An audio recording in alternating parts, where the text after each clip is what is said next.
My dear brothers and sisters, I am Garfield Jansen, a Mariologist and Oblate of St. Benedict, and it gives me great pleasure to be here for this conference on the International Conference on Synodality. Jesus, our Lord and Master and our best friend, told us to love one another, and this was the crux of our whole Christian faith. And St. John of the Cross used to say very beautifully, at the end of our life, we will be judged by the quality of our love. So this is exactly what the Holy Father, Pope Francis, the great and eminent pontiff, sovereign pontiff that we have, wants us to take the synodal path, and that is listening to others, being kind, being compassionate, taking the walk together, reaching out to the needy, and above all, expanding the tent, and to give room for more and more people into our hearts of love. And synodality is something where we denounce all types of authoritarianism, institutionalization, rudeness, wickedness, cruelty from any section of the society, or from any culture, or from any type of religious ethos. And the best way of changing our attitudes by delving into the gospel, by following the Beatitudes, and especially to live the gospel values. And especially where synodality is concerned, we have to put it into practice. And practice is not only to change our attitudes, it is not only to change our mindset, but to get rid of our egoism, to get rid of all those types of prejudices and biases that we have, and to embrace all the cultures, all the different people, especially those, as the Holy Father says, on the periphery, on the margins, on the outskirts. And sometimes we have to become living martyrs. Sometimes we have to become the untouchables. And we have to encompass everyone in our love. And we have to take everyone into our heart, especially the dejected, the rejected, the outcasts, and those who do not suit our temperament. In my case, in my personal life, I identify myself with the slum dwellers who live by the gutters, who live by the drains, below poverty level, in such a very, very pathetic situation. They are below poverty level, they are Gond tribals, they are migrants, and they don't have education. Many of the children, I take them to the school, and when I turn my back, they run away. I give them food in the afternoon, in the night, along with water, sometimes medical care, and with clothes. So I identify my people, I identify myself with these people. And I also drink the tea that they give me made out of dirty water, but I've not got sick. And during the COVID time, none of them got sick. We celebrate their birthdays, and then even their funerals. I go, and they want me to pray. Not all of them are Christians. Very few, very few of them are Christians. So slowly, trying to merge them with the divine, with the spirituality of love, which Jesus wants us to have. And especially, and the most beautiful part, after many years of them identifying myself with them, when they see me, they will shout, Yesu, Yesu, Yesu, Yesu. So what they are trying to say, they are seeing the doings and the actions of Jesus, they say. That means in Tamil what they are saying, Jesus, Jesus, it's an encouragement, and it is also a type of authenticating me, identifying me with those people. But the true synodality will come when we have to give up all our luxuries, we have to give up all our comforts, and we have to give up all that takes us away from Jesus. In my case, I have no fan, I have no mosquito net, I have no bed, I have no pillow, I have no computer, I have no vehicle, I have no laptop, I have no watch. But everything given up for the sake that these people will live and these people will receive their dignity in the society. And by giving them a little literacy, they will not be cheated, they will not be put in a wrong situation, So giving them a little bit of education also is part of that, by telling them that you are also equal to us. You are also equal. Some are emotionally drained, some are financially drained, some are spiritually drained, some are unfortunate in society, and some are disabled in society, maybe physically or mentally, the sick.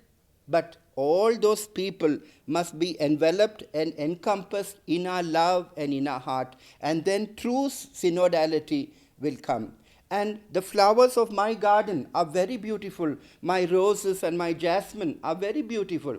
But also the flowers of the other people's garden, of other cultures, of other religions, of other traditions are also very, very beautiful.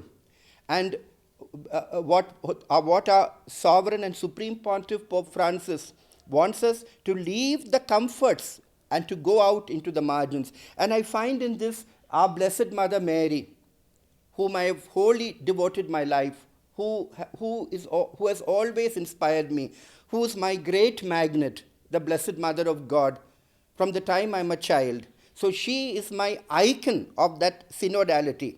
A Mary being the Mother of God with such a great dignity, but she went to help her cousin Elizabeth going up the hillock of Ain Karim in those days, 2 centuries ago, two millennium ago. And though bearing the dignity of the Mother of the Lord, she went to help her cousin Elizabeth in her old age. So that aspect of Mary, the icon of synodality, reaching out to others, reaching out, and not to be filled with ourselves, our minds, and not to be filled with our talents and skills and that egoism, but to reach out to those who are really in need of our help, and those who really trust in us to give them a new life, to give them a foretaste of heaven. So in this, I see Mary, the Mother of God, the miraculous lady, who inspires, who attracts, who is a great example in those days of leading us into this synodal journey.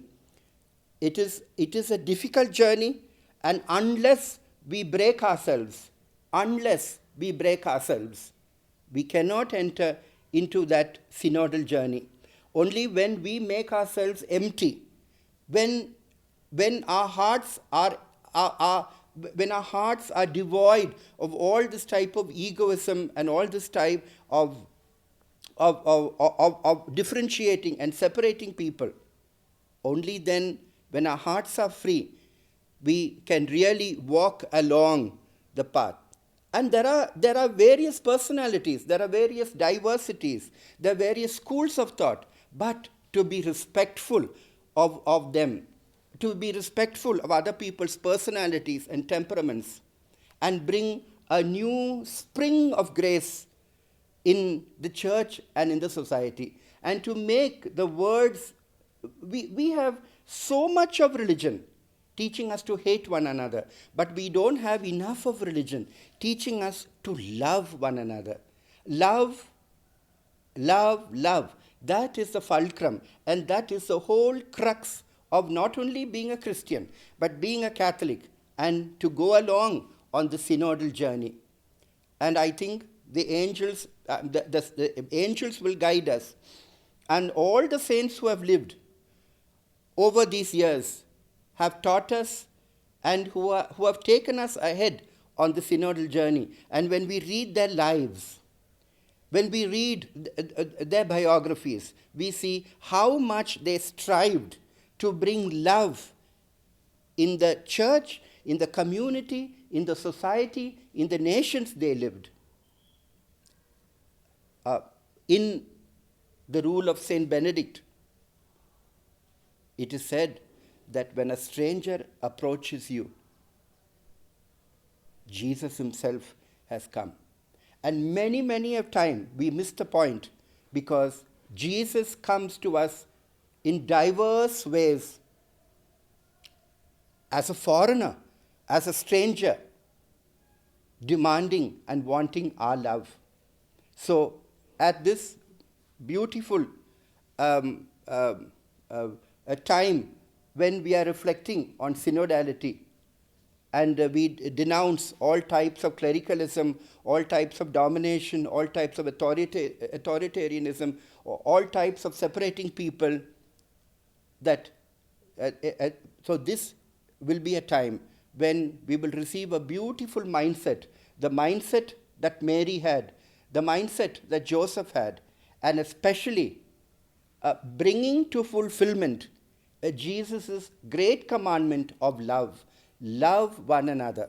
But we must not forget to put all our synodality in practical form. When I was hungry, you gave me to eat. When I was thirsty, you gave me to drink. When I was without clothes, you clothed me. When I was in prison, you visited me. So, when we can love supernaturally, then we grow in holiness. And then the church will be so beautiful with those of love, of peace, of harmony, and full of holiness. Because many a times when we try to put synodality in practice, there are a lot of prejudices, there are a lot of biases, and there are a lot of institutional settings. And sometimes those in power, those in authority, they feel very insecure, very insecure. And so they, in every way, they try to put you down. There's no dialogue, there's no sharing, there is no listening, there is no discerning. So sometimes this could happen. So it would be very beautiful that whatever may be the persecution, whatever may be the harassment, whatever may be the defamation, whatever may be the slander of libel, that we must pursue the path in the spirit of Jesus' resurrection. And sometimes we have to be willing today to become living martyrs, and even ready to shed our blood for the sake of the gospel and the gospel values, which is another form of synodality, and it is mainly to understand. So I hope that those in authority and those who are not in authority will have a dialogue of listening, will have a process of understanding each other's viewpoint. And sometimes there could be other challenges also. Certain people have got certain sets of beliefs, certain type of attitudes, certain type of tradition, certain type of culture. So they assimilate that as if it is heavenward. So to go beyond all that, to absolutely go beyond all that, into the cave of the heart of Jesus, where we all have a foretaste of heaven.